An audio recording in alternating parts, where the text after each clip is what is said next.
Pipe community. This is Smarty Bob here in central Indiana, where it's 30 degrees, feels like 24, winds out of the north at 18 mile an hour. Hardly wait till spring. I'm smoking a Rat Race, wonderful pipes, very well made. And you need to check out St. David's Pipes today. He has a video on the Rat Race pipe story. Smoking them, I've just got some my famous Frankenstein blend.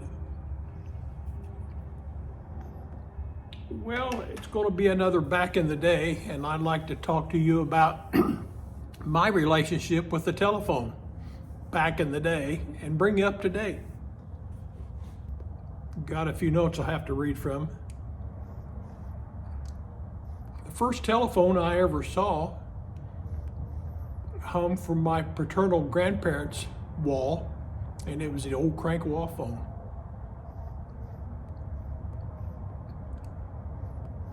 Our first phone when I was young was a black dial desk style phone. I'll show you a picture of it.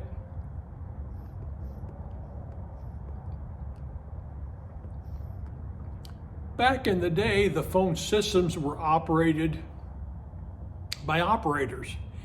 These operators worked in offices and had these big telephone boards in front of them, and they actually pulled the lines out and connected one line to another line that showed up on that board. Very interesting process. At first, when you got phones, it wasn't necessarily a private line. You would connect one line to another line, and there could be 2, 4, 6, or even 8 people on those lines, and they were called party lines. If you wanted to call out, you picked up your phone and asked if anybody was on the line. If nobody said anything, then you went on ahead and cranked the phone. My childhood story starts back when I was very young, and we didn't have a phone.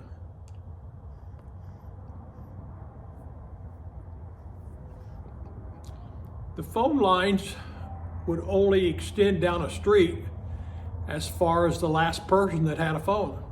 So you could drive down these old streets in the country back in the day and see telephone poles, and then when they stopped, but the houses kept going, you knew that the houses on down the road didn't have phones.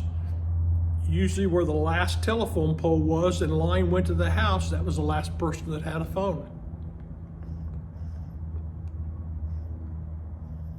That was the case where I lived. Well, it was a cold morning, about 2 a.m. I was a real youngster, had an older brother and older sister in the house. We were very poor, had outside plumbing. So the last thing we could do was afford a phone. But on this particular night, my mother's water broke. Of course, Dad starts getting excited, Mom starts getting ready, and they know they're going to have to take her to the hospital. So my dad yells at my older brother to get up, get his clothes on, and run down to the neighbor, who's about a quarter mile down the street, that had a phone, and call my grandparents and tell my grandparents to get out to the house to be with the kids, that Dad and Mom was going to be leaving for the hospital.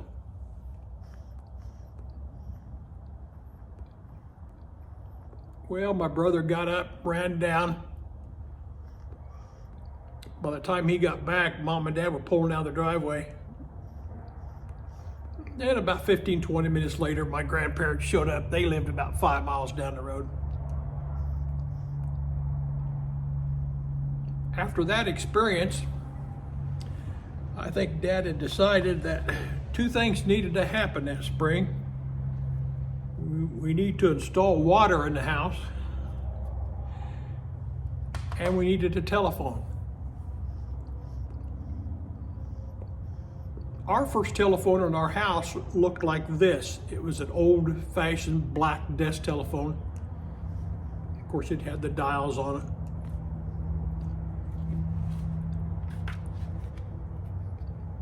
None of the kids would answer that phone. That phone rang, it was for adults only. Kids didn't play with phones.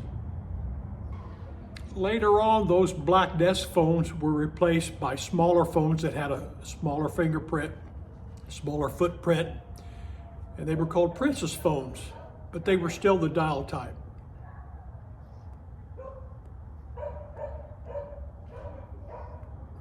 Later on, they came out with the push button phones.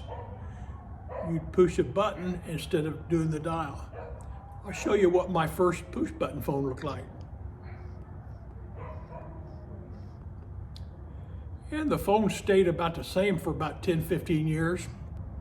In the latter 60s, early 70s, they came out with what they called bag phones. These were phones that did not need to be physically connected to the phone company via wire, but you could plug them into a car cigarette lighter, and they were still kind of large and fit in bags. I'll show you what they look like. The phones kept progressing and they got smaller and smaller. Finally, I got my first flip phone. Now, the flip phones were a simple device that flipped open. You had push button dials that had the numbers. You dial a number, the number you dial would show up on a screen. Those phones were pretty good, pretty rough. You could drop them and no problems, and they were made out of a hard plastic. Later on, those phones were replaced by, as the computer industry progressed and society progressed, we got into texting. Anyhow, they wanted to put texting on the phones. So they came out with a flip phone. You would open it up, and now they had the letters on the push button keys, and you could actually text. But as you know, number 1 would be ABC, number 2 would be DEF. So texting was kind of difficult. Not like it is today. I'll show you what my first texting phone looked like. As they become more progressive and modern, a company came out and released a phone called the BlackBerry. The BlackBerry was the standard texting phone for years. In fact, the BlackBerry phone was adopted by the US government, and they required senators and congressmen to carry BlackBerry phones so they could get in contact with them at any time, and also had the capability to text them.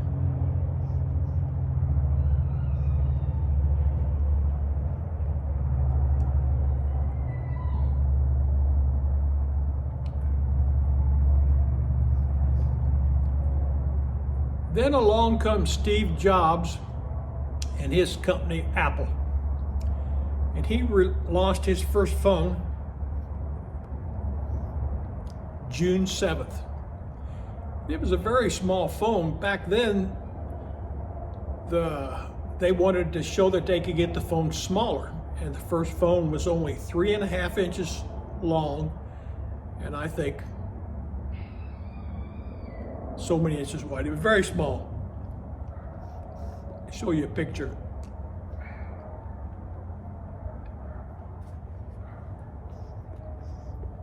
Since then, I bought that first iPhone, used it a couple years. Of course, they came out with another model. iPhone 3, iPhone 4, iPhone 5. I wouldn't get a new model every year, but I'd like to keep up. I think the first iPhone model I kept 3 years. The second one I kept 2.